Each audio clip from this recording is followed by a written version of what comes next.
So, I've made a lot of D&D friends over the past year, and I've got to hand it to you all. Some of you are obsessed with these math rocks. I mean, geez, are some of you okay? Now, the game of D&D, and most other tabletop RPGs, are reliant on these little shapes in one form or another. That's because dice represent the simplest form of immediate random number generation, or RNG. Their probability is readily determinable, and their results are easily ascertainable. But where's the pizzazz? Where's the chutzpah? Sure, it feels good momentarily to feel the clickety-clack of the dice when you roll them down the dice tower, but where's the thrill? Now, I'm sure that some of you feel comforted by the die. Let the gods of RNG determine your fate. It's out of your hands, only your various bonuses can save you. But deep down, I know you crave more. I see the boxes of doom, I see the high variance dice, I see that giant dice that you use to ruin your table whenever someone makes their last death saving throw. I know exactly what you want. You want risk, you want reward, and you want danger. And boy, do I have something for you. What if a roll wasn't a roll at all? What if you told the RNG gods, I'm taking fate into my own shaky hands? What if for once you held the key to your own success? Kings, queens, other non-binary royalty, I present the Dartboard. In all its glory, in a game where every great adventure begins in a tavern, what could be better than D&D and darts? Is it random? Technically, no. Is it random enough? It's debatable. Is it dangerous? Oh god, please don't buy that for your children. The Dartboard is a series of concentric sections divided evenly 20 times.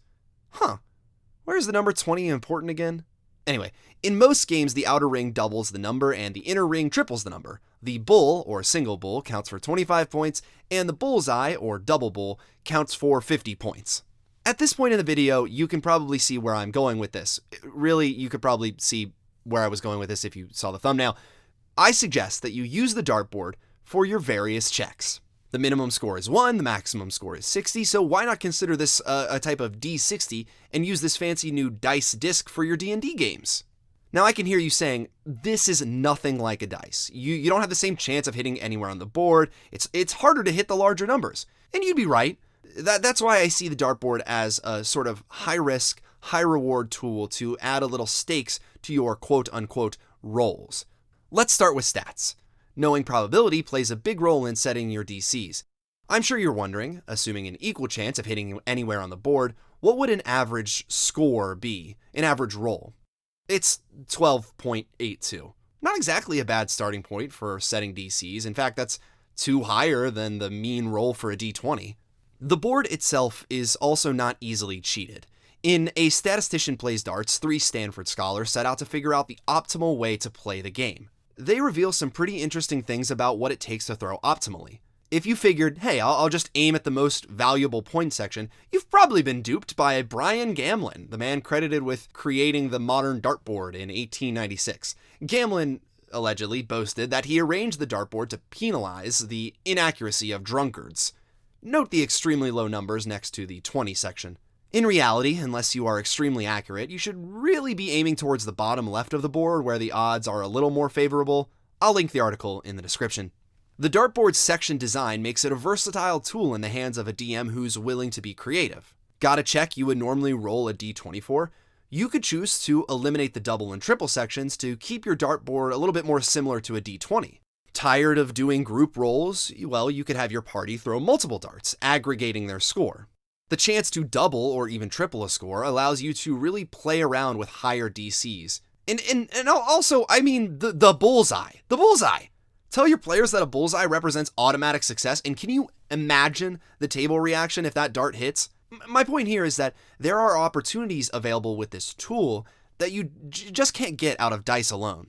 That's not to say that there aren't drawbacks. Some disabilities limit the ability to throw darts. Not everyone has the space to hang a dartboard, and sure, some of you are worried about hurting yourself or your drywall. But dartboards aren't as expensive as some dice sets or other tabletop accessories. They come in different formats that, won't necessarily cause you to ruin your walls or your hands, and most are extremely easy to find, use, and install. And allow me to address the elephant in the room. Yes, darts is a skill-based game. The point of dice is to ensure real random number generation, not just the appearance of it, and the game is centered around that concept. No matter what, certain players are going to be better at using a dartboard than others. But also remember, you're the DM.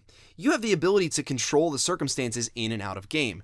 There are plenty of real-world limitations that you can use to cut down on player skill, and I don't mean just setting higher DCs.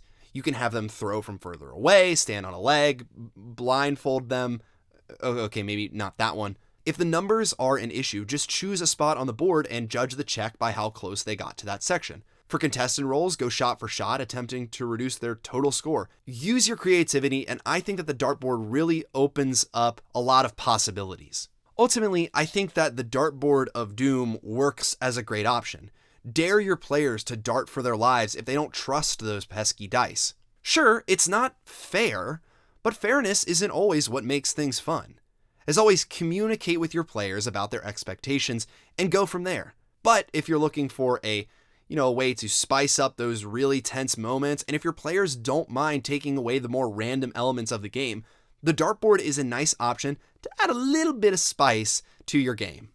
That's all I have for now. I wanted to say thank you for 2,000 subscribers. I'm still working on my 1,000 subscriber video that'll be out hopefully as my next video, and it has a lot of cool names that are going to be attached to it, so I'm really excited to get you guys to see that. As always, please like and subscribe and comment if there's anything that you'd like to see me handle in the future. I'll see you all in the new year.